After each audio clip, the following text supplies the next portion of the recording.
Hey, salut gang, bienvenue à Question Auto, ici James en compagnie de Dave de 4x4 Setup Magazine. Comment tu vas mon Dave? Très bien, très bien. Super lancement aujourd'hui du côté de Nissan. Yes, parce qu'on a le nouveau, et ben oui, j'ai dit, le nouveau Nissan Frontier, Dave. Comment se trouve l'extérieur jusqu'à maintenant? Ouais. Premièrement, là, tu dis nouveau, là, pas le choix de dire nouveau. L'autre dernière version, dans le fond, a plus de 23 ans dans nos rues. Donc, ce que j'en pense, c'est que, wow, on a fait un très bon travail du côté de l'équipe de design de Nissan. Le véhicule est imposant, on a une façade un peu agressive. Puis on a le modèle, le Pro 4X, c'est le modèle hors route. Moi, j'adore le look, on a fait un très bon travail. Moi aussi, écoute, on a des lumières Odell à tout bord, tout côté, un couvre-sous-bassement, des crochets. Là, on a une caisse de 5 pieds parce qu'on a un Pro 4X. Moi, la seule chose qui me titille un petit peu, Dave, là, c'est au niveau des phares avant. Parce qu'on dirait qu'il y a un petit gap, là, un petit espacement parce que les cochonneries pourraient se ramasser. Là. Ouais, là, dès qu'on parle hors route, là, c'est mon dada. Là. Moi, c'est des petites choses que je remarque beaucoup. Je sais que la définition du mot hors route est large selon plusieurs compagnies, plusieurs personnes. J'ai pas de problème avec ça, mais en effet, le petit gap en avant sur un véhicule qui dit hors route un peu, ça m'énerve un peu parce que oui, la poussière, la boîte peut aller se loger entre la lumière un petit peu.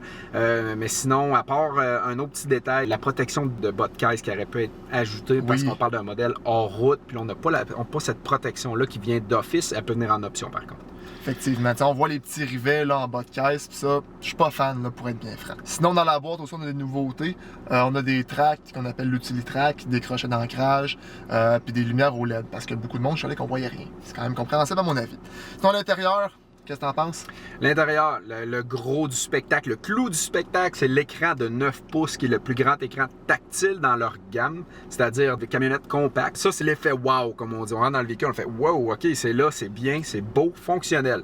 Par contre, ce que j'aime un petit peu moins, c'est l'uniformité des technologies dans le véhicule. C'est-à-dire que l'écran est là, est parfaite, est superbe. Mais là, dès qu'on baisse notre regard un petit peu, on dirait que ça a arrêté à celle-là. Les commandes de température sont encore à roulette. C'est un petit peu plus vieux. Mais c'est fonctionnel, ça marche. Exactement, par contre. On est allé dans la simplicité et la fonctionnalité. On a joué safe là-dessus. Monsieur et madame tout le monde, c'est très facile de s'y retrouver, que ce soit les boutons d'engagement du 4x4 high ou low. Tout est simple, tout est facile. Ça, rien à dire sur l'efficacité par contre. Sinon, ben classique Apple CarPlay Android Auto, ce que tu n'as pas parlé devant toi, c'est le display de 7 pouces qui est dans le tableau de bord. Sinon, on a le classique siège Zero Gravity de Nissan.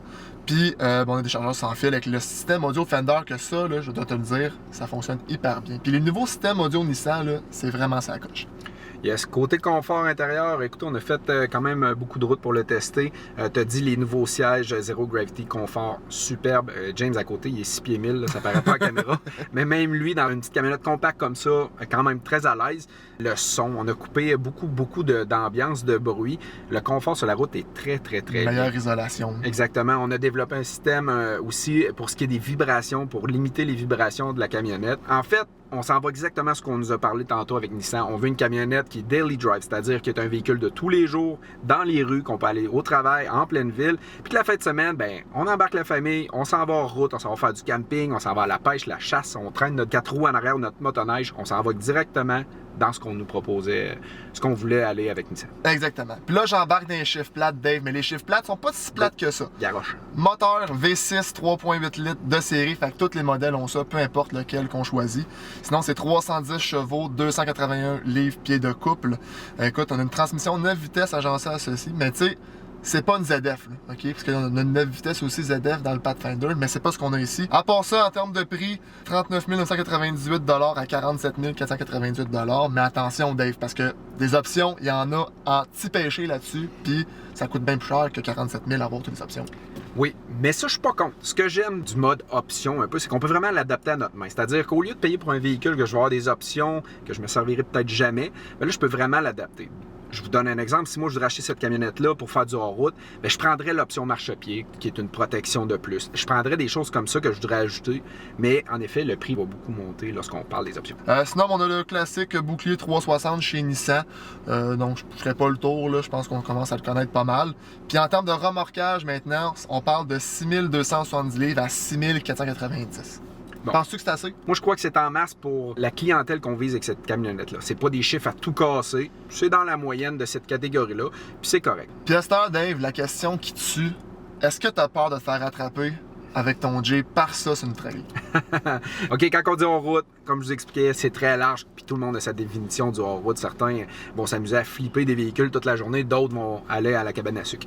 Donc, c'est pas la même gamme, puis chez Nissan, on nous l'a dit, on s'attaque à quoi? On n'a plus de camionnettes full size, comme on dit, à offrir. Donc, en fait, on veut dominer le monde de la camionnette compacte. Côté hors-route, ça se débrouille très bien. On a des modes aussi, un peu comme un frein moteur, si vous êtes dans une pente très abrupte. On a beaucoup d'aide à la conduite pour le hors-route, qui est très efficace.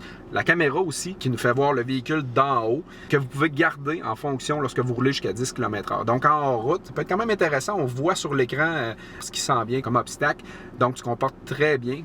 Pour du côté hors-route, aujourd'hui, on n'a rien fait d'extrême, mais de ce qu'on a fait, c'est très bien. Puis dans ce que t'aimes, puisque je sais que tu es optimiste, là, fait que ce que tu as à améliorer, disons. OK, côté à améliorer, comme je vous ai dit, côté hors-route, c'est mon bébé. Il y a des choses que, comme je disais, plus de protection en dessous.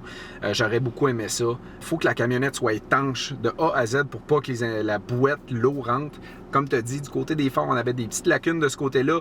L'uniformité à l'intérieur, c'est les petits points que j'irais peut-être voir. Ouais. Côté positif, par contre, un look d'enfer, j'adore.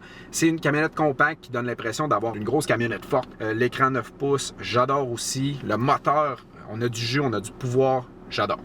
Mon côté, Dave, ce que j'améliorerais, c'est peut-être au niveau du volant. Je trouve ça un peu lourd. C'est une camionnette compacte, c'est pas un plein de grandeur, mais j'ai quand même l'impression d'avoir un plein de grandeur dans les mains.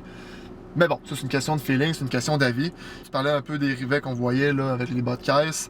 La consommation est quand même relativement élevée, mais c'est une camionnette, fait qu'on achète ça, on s'y attend à mon avis.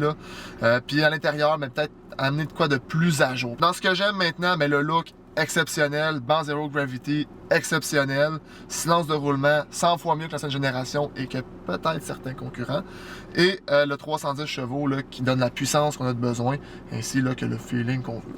Très, très gros plus, un gros thumbs up, très beau travail fait par les gens de chez Nissan. Mais là, maintenant, on veut savoir ce que vous en pensez. Fait commentez, faites un pouce en l'air, et abonnez-vous pour avoir plus de contenu là, comme ça. Merci beaucoup, Dave. Merci. À la prochaine. Vous avez vu, il l'a dit, abonnez-vous. Abonnez-vous.